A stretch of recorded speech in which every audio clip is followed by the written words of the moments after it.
Au cours de ta vie, que tu le veuilles ou non, tu te battras. Une agression dans la rue ou dehors, à la sortie de l'école, et même dedans, ça se peut que ça t'est déjà arrivé et que dans ce genre de situation, t'as pas su comment réagir, et que tu t'en es sorti avec des bosses et des cicatrices. T'aurais bien voulu savoir que les combats, c'est pas comme dans John Wick, ni en compétition.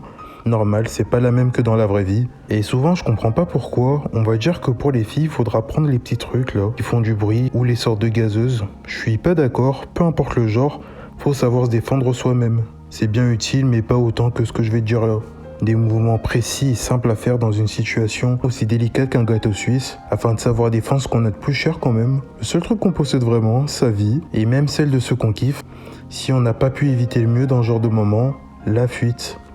Pour que tu comprennes bien, les moments de tension déjà, c'est toujours à éviter. Cherche pas de problème aux gens et n'en cause pas. Si tu peux désamorcer le truc le plus rapidement possible, fais-le.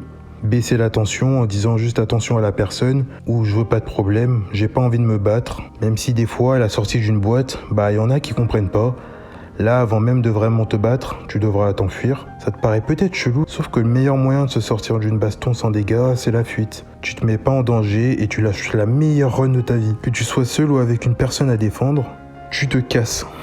Malgré ça, dans certains moments, tu seras dos au mur et tu pourras pas te barrer. Faudra savoir faire face à l'adversité. Mentalement parlant, faut que tu te rendes bien compte de plusieurs choses. Un art martial, c'est bien, ça peut être utile, mais les combats en compétition et dans la rue, ce n'est absolument pas la même chose. Dehors, c'est le chaos. N'importe quoi peut être une arme. Un bout de verre, un talon, ton tel et ton corps surtout. Et que tout est permis. C'est la jungle, l'Amazonie la plus totale. Et c'est pour ça que j'aime souvent me dire qu'avant de vouloir vivre, il faut savoir survivre. Apprendre à se défendre et à se battre quand personne ne sait se battre, c'est le meilleur avantage que tu peux avoir. Que la personne soit plus musclée que toi, plus forte, armée avec une lame, etc. Tu fais ce que je dis, ça ira. On va aller d'un combat face à une personne à 10. Ça m'est jamais arrivé au-delà, tu vas voir, c'est drôle. Bon, alors la boxe, c'est bien, mais le problème, c'est que tu mets les avant-bras en avant et qu'il y a beaucoup de sang qui circule là. Et le but, c'est pas de saigner et que le combat dure le moins de temps possible. C'est pas comme dans les films ou en MMA, quelques secondes vraiment. Si ça s'éternise, ça va mal se passer. Alors en termes de protection, pour te protéger, tu lèves le coude de ta main faible et tu attrapes ton crâne. En étant droitier, tu lèves ton coude gauche. Pour la gauche, pareil. Ton poing principal, tu ne le fermes pas. Mettre un coup de poing, ça fait mal. Juste laisse ta main principale comme ça, tu peux manipuler un truc en la levant au niveau de ton cœur. Le coude est l'une des parties les plus solides de ton corps. Avec le coccyx, c'est le genou. Et je confirme, je m'en suis déjà pris 1001 fois, c'est bien vrai. Quand on essaiera de te mettre une patate, vu que tout le monde est droitier, tu verras, c'est toujours la même. Ils envoient toujours leur poing droit en premier. Je sais pas pourquoi. Et toi, tu dois juste orienter ton coude pour que sa main atterrisse dedans. Ils se casseront ou s'abîmeront au moins la main sur ton coude. Si t'es gaucher, comme au tennis, t'as l'avantage. Team gaucher, ouais. Ah oui, et si tu te prends un coup, vu que tu t'es pas protégé à temps, ou que ta garde s'est défaite malheureusement, faudra faire comme les boxeurs. Tourner la tête dans le sens du coup. En te prenant une droite, tu tournes la tête vers la droite. Tu verras que c'est pas naturel de faire ça, mais c'est utile. Même si je te conseille pas de faire la personne qui esquive, car vers ta mâchoire, il y a un endroit qui s'appelle le risorius. Et si on te place une droite là, tu peux t'éteindre en un coup. Vu qu'il y a 1 milliard de nerfs ici. C'est pour ça que je t'ai d'abord parlé de l'équerre. J'appelle ça comme ça depuis tout petit. C'est vraiment le mieux et le plus simple. Le premier truc que tu fais dès que la situation de mise en combat commence, c'est toujours faire ça. Tu te protèges et tu restes en garde. Toujours. Après ça, il faudra que tu saches jauger la taille de la personne. C'est ce qu'on va voir après, mais pour que tu comprennes en partie, il y a plusieurs éléments qui sont à connaître en combat. La longe et la rapidité d'exécution des mouvements. C'est les trucs les plus importants. Plus tu sais exécuter vite un mouvement, moins le combat durera et moins tu prendras de dégâts. Te précipite pas, mais fais bien les gestes, comme en musculation. Maintenant que t'as compris ça, comprends bien si t'es une longue règle ou une mini-règle d'abord. T'inquiète, tu vas vite assimiler. Si t'es une longue règle, une personne grande, plus d'1m80, ton avantage est ton allonge. Souvent, les grandes personnes sont longélignes. T'as un corps sûrement comme moi, un peu à la Goku, avec un petit buste et de longues jambes et des bras normaux ou longs. Imaginons que ton adversaire est seul, avec une arme. Couteau, je parle. Arme à feu, j'ai jamais fait. Je suis né dans le 9-3, pas à bâton rouge. Tu te protèges avec le coude de ta main faible. Et s'il est plus petit que toi, ou la même taille que toi, tu vises les genoux ou les couilles. On s'en bat les steaks, le but c'est de le détruire, je rigole pas vraiment. Imagine, y a ton chien, ta nièce, ta meuf derrière. Y a pas de on est humain, c'est pas loyal, évidemment tu le crèves pas, c'est pas un film, juste tu le sonnes.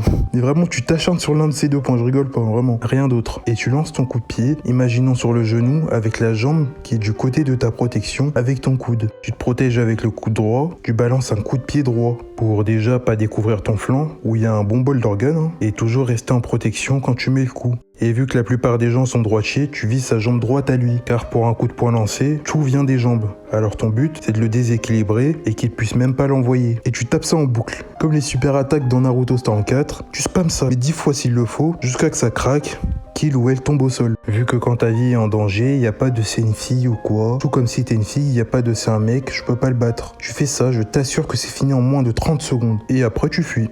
Tu te casses en courant le plus loin possible. Par contre, si t'as une mini-règle, quelqu'un de petit ou moyen, 1m70 ou moins, ton corps est lui très sûrement bréviligne. Il est plus équilibré et ta force est mieux étendue, on va dire, que les grandes personnes. Si tu te bats contre quelqu'un qui a la même taille que toi, tu fais ce que j'ai dit déjà avant, mais dans le cas où il est plus grand, là tu dois l'amener au sol, parce que son allonge est supérieure à la tienne, et pour la plupart des gens, s'ils restent debout, ils vont pas tenir. Un combat ça demande du cardio, et si la personne est plus grande que toi, elle va te défoncer et toi pas la toucher. Alors ton but c'est vraiment de viser ses jambes, en dessous des genoux, vu que les muscles des cuisses c'est ce qui fait en grande partie notre équilibre. Les mollets sont eux moins musclés, faut que cette girafe tombe. Et que comme je l'ai déjà dit, tu vises les maracas ou les genoux. Car étant au sol, c'est toi le plus petit qui a l'avantage. Et vraiment, vise l'entrejambe. S'il a pas d'arme, tu t'en fous de ses mains. Tu lui tournes le dos et tu tapes la tour de Pise en boucle. Avec le coude ou avec le poing. Là, tu peux, c'est une partie molle. Avec le flanc de la main aussi, même si le coude, toujours mieux. Peut-être que ça te paraît violent, mais ça fait partie de la vie, hein. Tu dois speedrun le combat. Par contre, s'il a une arme et que t'es au sol, faut que ta main principale tienne sa main armée. Le mieux, ça serait de dégager son arme, mais si tu n'y arrives pas déjà, tu lui tournes pas le dos. Tu restes face à la personne et coup de coude, pas dans le front, vu qu'en vrai c'est résistant ici, mais un tout petit peu au-dessus. Ça fait bien mal ici. Et encore une fois, tu spams R2 triangle. Et normalement, les gens en souffrance, ils se mettent à lâcher un bruit bizarre. Vraiment, ça me tue.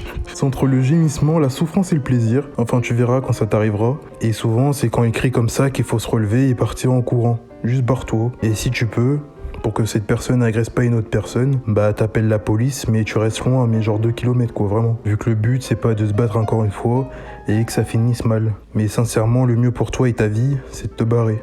Ça, c'était face à une personne, mais dans le cas où ils sont deux, ça va être plus rapide.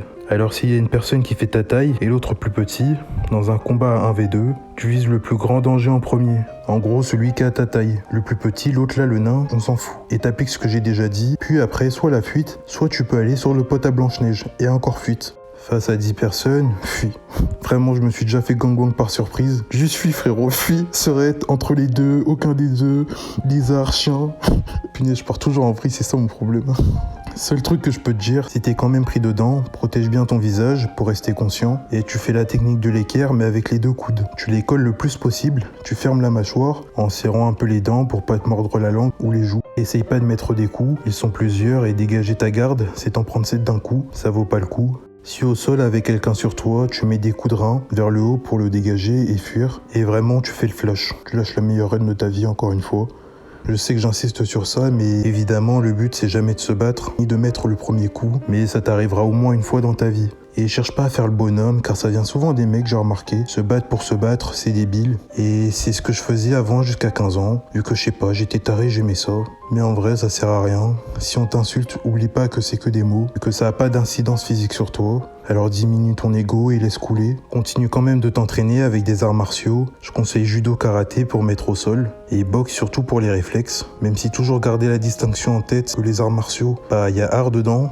C'est important, et que c'est bien joli en compétition, mais que ça sera pas la même en dehors. Un combat, c'est juste un déferlement de violence et de sauvagerie. C'est pour ça qu'il faut pas que tu paniques, que tu saches garder le contrôle de toi-même, justement en t'inscrivant dans un club de combat. Ils t'apprennent pas que des coups à savoir, mais une bonne pensée shonen à avoir, comme je suis en train de le faire, mais aussi en continuant l'entraînement chez toi avec quelqu'un, sans lui faire perdre ses genoux ou ses parties génitales. Et seul, surtout pour la rapidité de la mise en garde en équerre, les coups de pied et de coude. Savoir se défendre quand la moyenne sait pas se battre, c'est un avantage et même une nécessité pour te protéger toi et ce que t'aimes.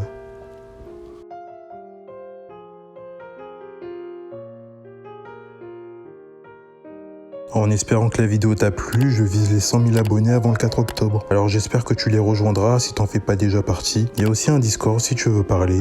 Tu peux évidemment prendre mon guide sur YouTube. Voilà, pour dépasser le millier d'abonnés. Merci de m'avoir écouté, c'était HM, et suis ta passion.